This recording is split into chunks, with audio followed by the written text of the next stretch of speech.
సిద్దిపేట జిల్లా అర్బన్ మండలం తట్కపల్లి శ్రీ విద్యారణ్య ఆవాస విద్యాలయ ప్రాంగణంలోని శ్రీ సరస్వతి అమ్మవారి ఆలయంలో వసంత పంచమి వేడుకలు అంగరంగ వైభవంగా జరిగాయి. గాయత్రి యజ్ఞంతో మొదలై 30 కుటుంబాలు తమ పిల్లలకు కార్యదర్శి మంతపురి నారాయణ అక్షరాభ్యాసం చేయించారు. ఈ సందర్భంగా మాట్లాడుతూ అమ్మవారి విశిష్టత గురించి తెలుపుతూ రేపటి భవిష్యత్తుకు ఇలాంటి కార్యక్రమాలు నిర్వహించాలని కోరారు. నా పేరు ఆమని. మా బాబుకి అక్షరాభ్యాసం చేయించడానికి తడకపల్లి ఆవాసం శిశు మందిర్ స్కూల్కి వచ్చినాం.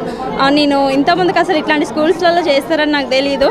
బాసర వర్గలు అట్లాంటి వాటి ప్లేసెస్లోనూ చేస్తారనుకున్నా. కానీ ఇట్లా చేయడం వల్ల ఏంటి అంటే చుట్టుపక్కల గ్రామాలు ఉన్న వాళ్ళందరూ అంత దూరం వెళ్ళలేరు కాబట్టి ఇట్లాంటివి నిర్వహించడం చాలా హ్యాపీగా ఉంది. నేను కూడా ఇందులో పాల్గొన్నందుకు ఇంకా సంతోషంగా ఉంది. Thank you. శ్రీ విద్యారణ్య ఆవాస విద్యాలయం తడకపల్లి అనుబంధంగా ఉన్నటువంటి ఇదే ఆవరణలో ఉన్నటువంటి సరస్వతి దేవాలయంలో ఈరోజు సామూహిక అక్షరాభ్యాస కార్యక్రమం జరుగుతుంది.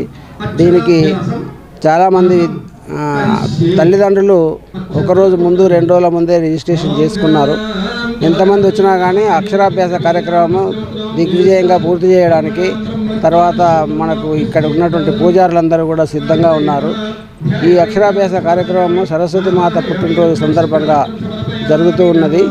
సరస్వతి మాత ఈ ఆయుధాలతో ఉన్నటువంటి మాత కాదు. ఆమె వాగ్దేవి. మాట ద్వారానే ఆమె విజయాలు పొందినటువంటి దేవత.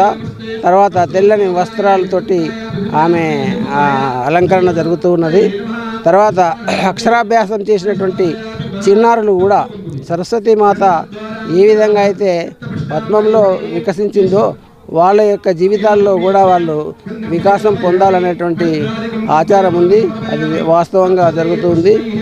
మేము ప్రచారం చేయకున్నా కానీ ప్రతి సంవత్సరం కూడా ఇక్కడ అక్షరాభ్యాసానికి తల్లిదండ్రులు వచ్చి చక్కగా విద్యాభ్యాసం చేయించుకొని వెళ్తూ ఉన్నారు.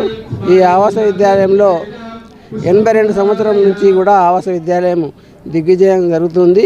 ఇక్కడ ఉన్నటువంటి విద్యార్థులందరూ కూడా ఈ సరస్వతి మాత యొక్క ఆకాంక్షలతోటి ఆశీర్వచనాలతోటి దేశ విదేశాల్లో కూడా చాలా చక్కటి విద్యాభ్యాసం చేసి ఉత్తమ పౌరులుగా రాణిస్తున్నారు. అయితే మనము ఈ అక్షరాభ్యాస కార్యక్రమం నాడే సరస్వతి మాత యొక్క స్తోత్రం చదవడం కానీ ఏదైనా కానీ ప్రతిరోజు కూడా ఇక్కడ ఉన్నటువంటి విద్యార్థులందరూ కూడా శ్రీ సరస్వతి నమస్తుభ్యం వరదే కామరూపిణి విద్యారంభం కరిష్యామి అనేటువంటి శ్లోకంతో పాటు వాళ్ళు విద్యాభ్యాసం ప్రారంభం చేస్తారు.